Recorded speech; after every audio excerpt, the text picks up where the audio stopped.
हर हर महादेव। भक्तों, क्या आपने कभी गौर किया है कि हम जब किसी देवी देवताओं की पूजा करते हैं तो उन्हें फूल, फल, माला और अलग अलग प्रकार की पूजन सामग्री अर्पित करते हैं। लेकिन जब बात आती है भगवान भोलेनाथ की, तो हम उनके शिवलिंग पर जल चढ़ाते हैं, दूध चढ़ाते हैं, दही, घी और शहद से भी अभिषेक करते हैं। आखिर ऐसा क्यों? क्यों भगवान शिव को केवल फूल अर्पित करके ही पूजा पूरी नहीं मानी जाती? क्यों शिवलिंग पर लगातार जल की धारा चढ़ाई जाती है? और सबसे बड़ा सवाल, आखिर शिवलिंग पर जल चढ़ाने की शुरुआत कब और कैसे हुई? क्या इसके पीछे केवल एक धार्मिक परंपरा है या इसके पीछे छिपा है समुद्र मंथन से जुड़ा एक ऐसा रहस्य जब भगवान शिव ने संसार को बचाने के लिए स्वयं हलाहल विष को अपने कंठ में धारण कर लिया था? क्या आपको पता है, जल, दूध, दही, घी और शहद से शिवलिंग का अभिषेक करने के पीछे अलग अलग धार्मिक अर्थ बताए गए हैं?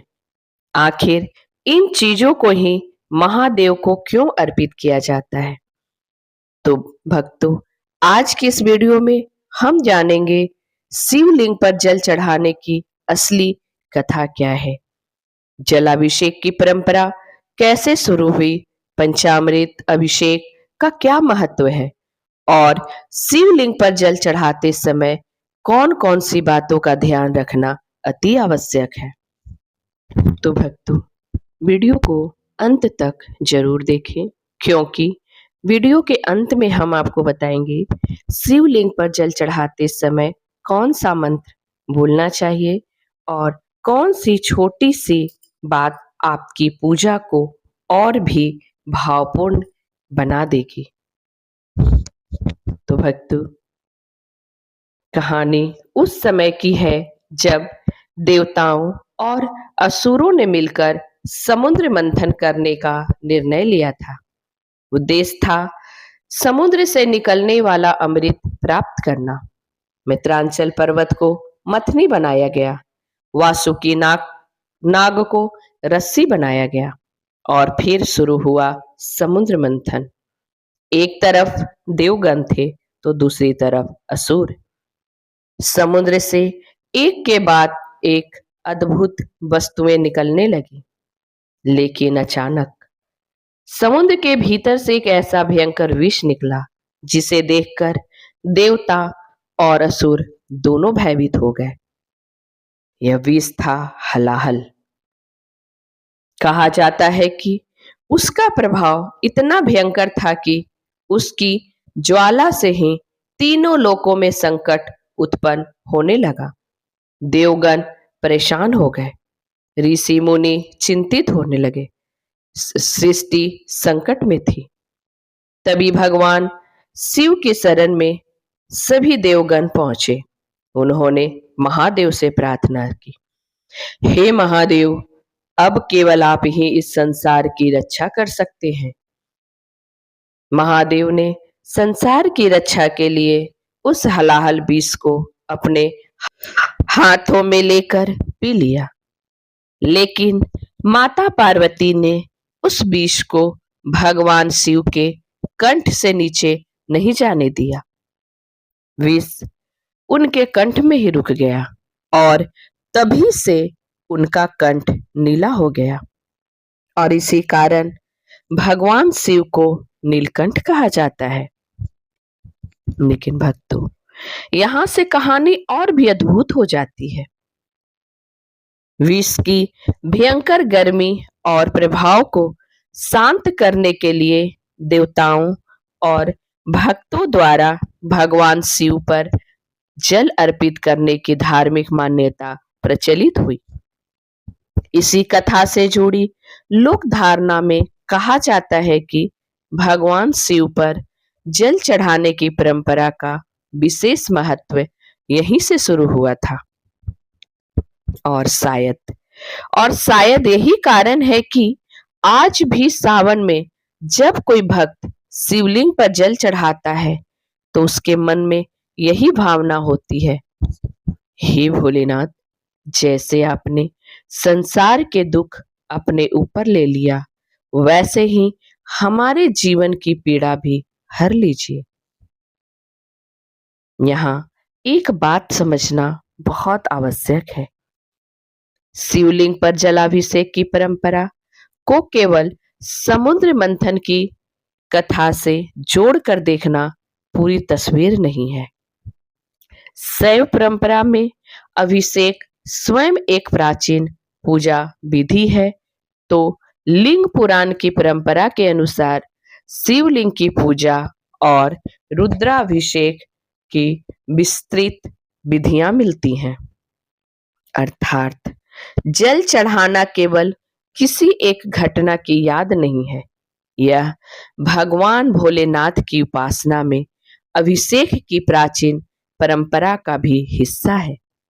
यही वजह है कि शिव मंदिरों में आपको केवल भक्तों के हाथ में जल चढ़ता हुआ नहीं दिखाई देता, बल्कि कई मंदिरों में शिवलिंग के ऊपर लगातार जल की धारा के लिए विशेष पात्र भी लगाए जाते हैं।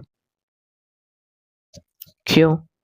क्योंकि जल ही जीवन है, जल शुद्धता का प्रतीक है और जल अर्पित करना अपने अहंकार को छोड़कर भगवान के चरणों में स्वयं को समर्पित करने का प्रतीक भी माना गया है।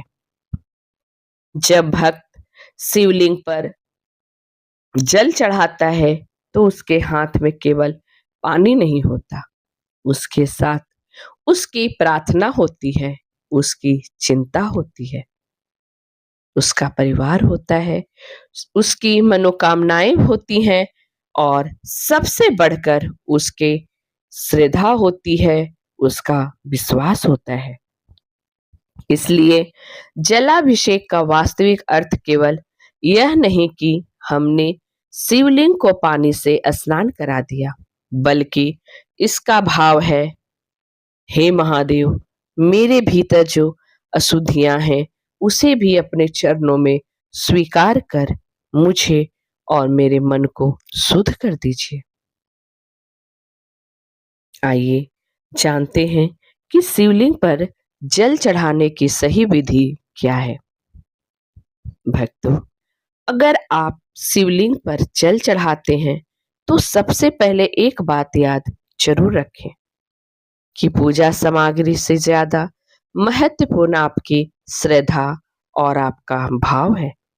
फिर भी परंपरा के अनुसार आप इस प्रकार जलाभिषेक कर सकते हैं। सबसे पहले स्नान करके स्वच्छ वस्त्र धारण करें, अपने मन को शांत करें। यदि मंदिर में है तो भगवान शिव के सामने खड़े होकर कुछ क्षण आंखें बंद करें और मन ही मन कहे, हे भोलेनाथ, मैं अपनी श्रद्धा के अनुसार आपकी पूजा करने आया हूं। मेरी पूजा में जो भी कमी हो उसे क्षमा करना। इसके बाद शुद्ध जल एक पात्र या लोटे में ले। पात्र तांबे का हो तो अति उत्तम है। अब शिवलिंग पर जल चढ़ाते समय जल को बहुत तेज गति से न डालने, बल्कि धीरे धीरे शांत भाव से धार के रूप में अर्पित करें। और इस दौरान सबसे सरल मंत्र ओम नमः शिवाय का जाप करते जाएं। आप चाहें तो अपनी श्रद्धा के अनुसार महामृत्युंजय मंत्र का भी जाप कर सकते हैं। जल चढ़ाते समय मन इधर उधर ना भटकाएं, कुछ क्षण केवल भगवान भोलेनाथ का ध्यान करें। भक्तों, इस विषय में अलग अलग क्षेत्रों और पूजा परंपराओं में अलग अलग विधियां मिलती हैं कि जल सीधे शिवलिंग के ऊपर चढ़ाना चाहिए या नहीं। लेकिन कुछ परंपराओं में पहले जलाधारी के विभिन्न भागों पर जल अर्पित करने के बाद शिवलिंग पर जल चढ़ाने की विधि बताई जाती है। इसलिए यदि आपके परिवार या आपके मंदिर में कोई विशेष पूजा पद्धति चलती आ रही है, तो उसी परंपरा का सम्मान करते हुए आप भी जलाभिषेक करें। लेकिन सामान्य रूप से भक्त शिवलिंग पर शुद्ध जल अर्पित करते हुए ओम नमः शिवाय का जाप कर सकते हैं। को बेलपत्र अर्पित करना अत्यंत लोकप्रिय शिव भक्ति की परंपरा है। बेलपत्र अर्पित करते समय भी मन में भगवान शिव का ध्यान जरूर रखें। उसके बाद फूल अर्पित करें। यदि आपकी पूजा पद्धति में उचित हो तो अन्य सामग्री भी अर्पित कर सकते हैं। और अंत में हाथ जोड़कर अपनी प्रार्थना भोलेनाथ से करें। लेकिन यहाँ एक बहुत सुंदर बात याद रखना जरूरी है कि भगवान शिव को प्रसन्न करने के लिए बहुत सारी महंगी सामग्री की आवश्यकता नहीं। कई भक्तों के लिए तो एक लोटा जल और सच्चे मन की प्रार्थना ही सबसे बड़ी पूजा है। इसीलिए तो भोलेनाथ को भोलेनाथ कहा जाता है। शिवलिंग पर जल चढ़ाने से क्या लाभ होता है? मित्रों, जिसे शायद सबसे ज्यादा भक्त जानना चाहते हैं कि जलाभिषेक करने से क्या लाभ मिलता है। धार्मिक मान्यताओं में शिवलिंग पर जल चढ़ाने को पुण्यदायी माना गया है और भगवान शिव की कृपा प्राप्त करने की साधना से जोड़ा जाता है। भक्तों की आस्था के अनुसार नियमित जलाभिषेक से मन को शांति मिलती है, चिंता और तनाव के समय मन को सहारा मिलता है, भगवान शिव के प्रति भक्ति मजबूत होती है और व्यक्ति अपने जीवन में सकारात्मकता तथा संयम लाने का संकल्प करता है। इसे किसी निश्चित सांसारिक परिणाम की गारंटी नहीं समझना चाहिए, बल्कि शिव पूजा का सबसे बड़ा लाभ यह है कि हमारा मन भगवान की ओर जाता है और जब मन श्रद्धा से जुड़ता है तो व्यक्ति के भीतर धैर्य पैदा होता है, उसे अपने कर्मों पर विश्वास होता है और मुश्किल समय में भी वह टूटने के बजाय संभलने की कोशिश करता है। यही तो शिव भक्ति की सबसे बड़ी शक्ति है। और अब बात आती है सावन माह की। सावन का महीना आते ही शिव मंदिरों में भक्तों की भीड़ बढ़ जाती है। कांवरिया दूर दूर से गंगा जल लेकर आते हैं। कई भक्त पैदल यात्रा करते हैं तो कई किलोमीटर की यात्रा के बाद जब वह जल भगवान शिव को अर्पित करते हैं तो उनके चेहरे पर थकान कम और संतोष ज्यादा दिखाई देता है। गंगा जल को विशेष पवित्र मानने की भी धार्मिक परंपरा का संबंध भी भगवान शिव से जुड़ी गंगा की कथा से है, क्योंकि मान्यता है कि मां गंगा को शिव ने अपनी जटाओं में धारण किया था।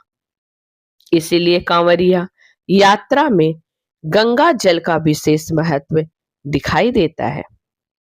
लेकिन याद रखें, भगवान भोलेनाथ के लिए सबसे मूल्यवान वस्तु आपका भाव है, आपकी श्रद्धा है।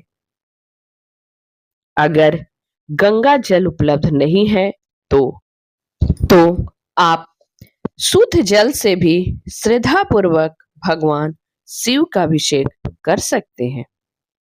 भक्तों, कभी कभी हम पूजा के नियमों में इतने उलझ जाते हैं कि पूजा का असली उद्देश्य ही भूल जाते हैं। हम सोचते हैं यह पात्र होना चाहिए था, यह सामग्री होनी चाहिए, इतने फूल होने चाहिए, इतना जल होना चाहिए। लेकिन महादेव की भक्ति हमें कुछ और ही सिखाती है। वह सिखाती है कि श्रद्धा सबसे बड़ी है। एक गरीब भक्त के पास अगर केवल एक लोटा जल है और वह पूरे विश्वास से कहता है ओम नमः शिवाय, तो उसके लिए वही जल अमूल्य हो जाता है, क्योंकि भगवान शिव के सामने धन नहीं, भाव देखा जाता है। तो भक्तों, अब जब अगली बार आप शिवलिंग पर जल चढ़ाएं, तो केवल एक लोटा जल मत चढ़ाएं, बल्कि उस जल के साथ अपना अहंकार भी चढ़ाएं, अपनी चिंता भी चढ़ाएं, अपने क्रोध को भी चढ़ाएं और अपने भीतर की नकारात्मकता भी महादेव को समर्पित कर दें और मन से बस इतना ही कहें, हे महादेव, जैसे आपने हलाहल विष को अपने कंठ में रोककर संसार की रक्षा की, वैसे ही मेरे जीवन के विष को भी अपने चरणों में स्थान दे और मुझे सही मार्ग पर चलने की शक्ति दीजिए। और फिर धीरे से बोले ओम नमः शिवाय, ओम नमः शिवाय, ओम नमः शिवाय, हर हर महादेव।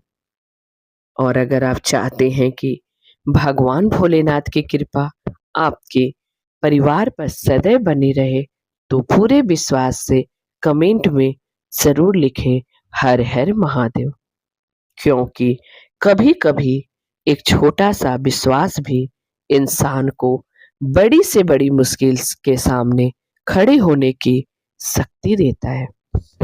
भक्तों, अगर आपको भगवान भोलेनाथ से जुड़ी यह जानकारी और कथा अच्छी लगी हो तो वीडियो को लाइक जरूर करें और इसे अपने परिवार और मित्रों के साथ शेयर करें, ताकि महादेव की यह कथा और यह जानकारी अधिक से अधिक भक्तों तक पहुंच सके।